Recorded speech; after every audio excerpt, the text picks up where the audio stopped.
ম্যাচের আগে বড় বড় কথা। ইউরোপ আমেরিকা থেকে কুড়িয়ে আনা 11 জন হাই প্রোফাইল প্রবাসী ফুটবলার, সাথে 2 শতাধিক আন্তর্জাতিক ম্যাচ খেলার বিশাল অভিজ্ঞতা।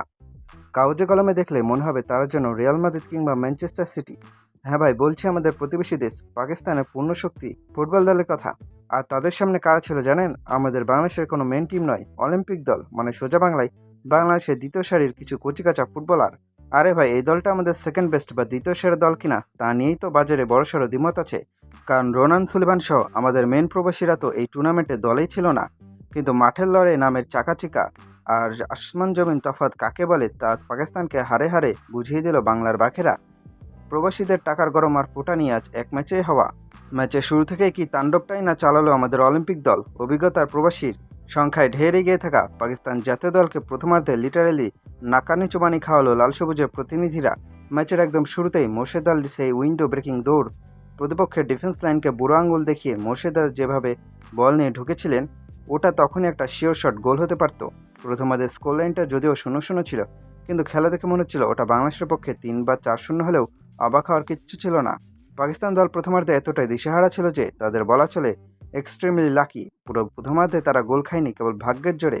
দুটো ক্লিয়ার গোল করার সুযোগ আমাদের ছেলেরা মিস না করলে প্রথমার্ধে পাকিস্তানের প্রবাসীরা কান্নাকাটি শুরু করে দিত। দ্বিতীয় অর্ধেও আমাদের ছেলেদের এনার্জি ছিল একদম অন ফায়ার। কিন্তু আসল সিনেমা এবং ম্যাচের উত্তেজনা পারদ চরম পৌঁছালো ঠিক 65 মিনিটের মাথায়।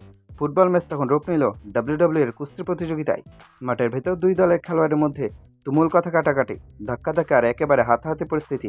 পাকিস্তানের প্লেয়াররা যখন পায় ফুটবল খেলে না পেরে আমাদের ছেলেদের গায়ে হাত তুলতে আসলো, তখন আমাদের ক্যাপ্টেন মঞ্জুরুর মানিক ছেড়ে কথা বলেননি। নিজের বীরত্ব দেখাতে গিয়ে রেফারি সাহেবের কড়া নজরে পড়ে গেলেন মানিক। ব্যাস, রেফারি পকেট থেকে লাল কার্ড বের করে ক্যাপ্টেন মানিককে মাঠের বাইরে পাঠিয়ে দিলেন। বাংলাদেশ দল পরিণত হলো 10 জনের দলে। যেখানে 11 জন নিয়েও পাকিস্তানের প্রবাসীরা হাঁপাচ্ছিল, সেখানে 65 মিনিটে 10 জনের দলে পরিণত হওয়া বাংলাদেশের জন্য মান বাঁচানো তখন এক অগ্নিপরীক্ষা।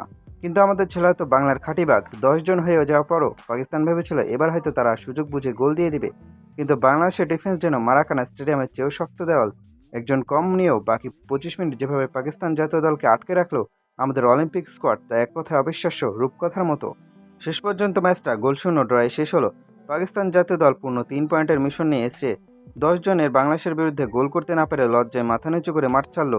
এই অলিম্পিক দল আজ যে 4-5টা ক্লিয়ার স্কোরিং সুযোগ তৈরি করছে, ভাগ্যের একটুখানি সহায়তা পেলে পাকিস্তান আজ ড্রও পেত না, সোজা হার নিয়ে হোটেলে ফিরত। অভিজ্ঞতা আর বড় নামের বেলুন কীভাবে ফোটা করতে হয় তা আজ বাংলাদেশের তরুণরা দেখিয়ে দিল।